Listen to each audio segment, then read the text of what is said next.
My three platforms are this, Stan. And as I've been doorbelling, people ask me, what party do you belong to? And I go, well, I belong to the party that believes in lowering your taxes, finding a compassionate, pragmatic solution to the homeless, and support and funding for our public safety officers. Washington State is sitting on a $15 billion revenue surplus. Did you get any money similar to Oregon, like a kicker check? No, they don't do that. No. Senator Linda Wilson at last session said, we're sitting on this huge surplus. Maybe we should let's figure out a way to give some of that money back to our people. Our trifecta of our Democrat House, Senate, and governor said no.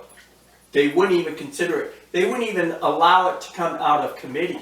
Senator Sevcik, a young Republican freshman senator up north, said, you know what? Gas is crazy. Yeah. Let's give a 49-cent reprieve gas tax. Washington State is one of the top 5 states with the highest gas It certainly tax. is.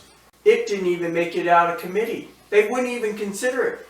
And you see states all over the United States going, our people are hurting, and you see states that are actually doing something about it. Right. I believe Ron DeSantis down in Florida, they have a $26 billion surplus.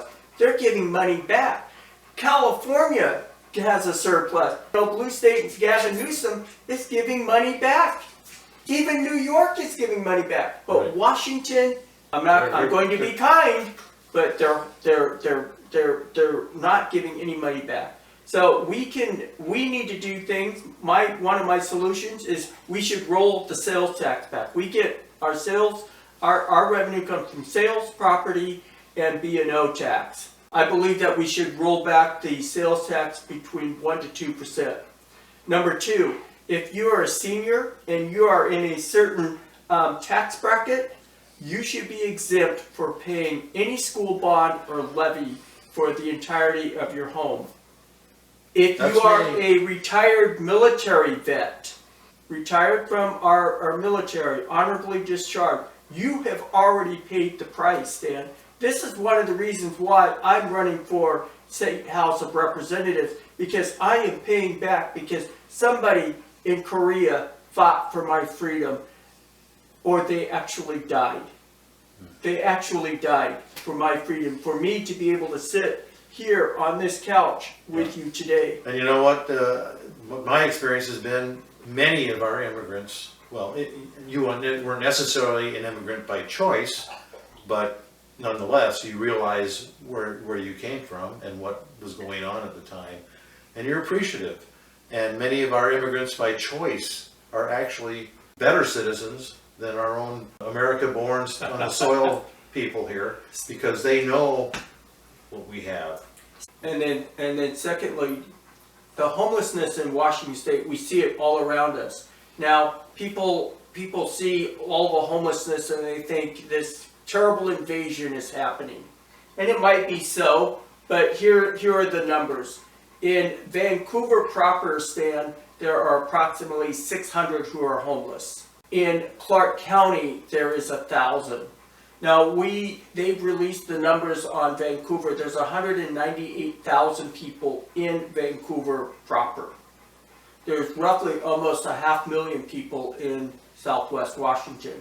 So really, when you compare that ratio of 1,000 people to 500,000 people, it's a pretty small problem. But we need to find a pragmatic, compassionate solution.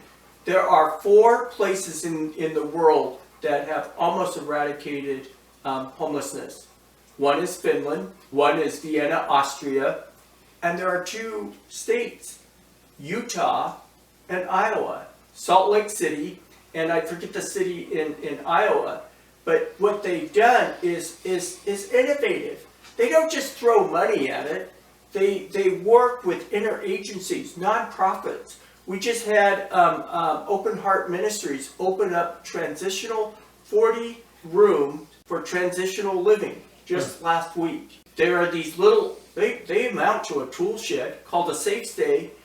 Those are popping up, and they are getting people into housing. They have to get on program, no drug and alcohol.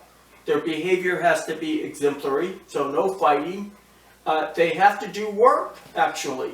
We're helping them take those baby steps to be productive. Washington State is the third fastest growing state in homelessness behind California and Texas. Stan, 30% of our homeless are families. I would suspect that of those families, most of them are single moms living with their 3 kids in a car. And that breaks my heart. It should break your heart. It should break all of our hearts. And we should say, you know what? I'm gonna want to do something. What can I do? I like your approach because you named the places and the areas that do have some success in this area. And that's the best path towards success, is following the successful. Correct. The third thing is we need to fund and support our police. My opponent, Sharon Wiley, I checked the bills, Stan. So there are 2 House bills that and state bills that passed. One was chokehold to restrain a suspect, and number 2 was the pursuit of a person that breaks the law. Police officers have said, you know what? We use chokeholds because it helps to restrain the victim or the perpetrator, to calm them down, and it saves my life too. And ultimately it saves their life. Police officers don't get up and go, well, I just want to shoot somebody today. I was talking to Jared earlier. Taking life, that's a serious thing. So we have to support our law enforcement from a law standpoint. Legislators, and if I become a legislator, when I become a legislator in January 2023, along with a Republican-controlled House and Republican-controlled Senate, we will repeal these laws that my opponent, Sharon Wiley, has passed. Good. Well, I hope that those that are listening to this out there are taking a few notes. And if you don't understand what he's saying, call me. It's in the motor talk to him, or just figure out what he's saying is has a lot of validity. Yeah, you can call my cell phone. It's not my campaign. It's my personal phone. I will answer your call. You can email me, and I will get back to you within an hour or less. I promise that. Good. I promise that. Yeah. Thank you for watching this clip from the Believer Behind the Beard podcast. If you enjoyed it, please leave a like, subscribe to our channel to be notified when new videos are released, and leave any comments or questions you have down below. In the meantime, always keep your heart and mind open to God, and always seek after the truth. See you next time.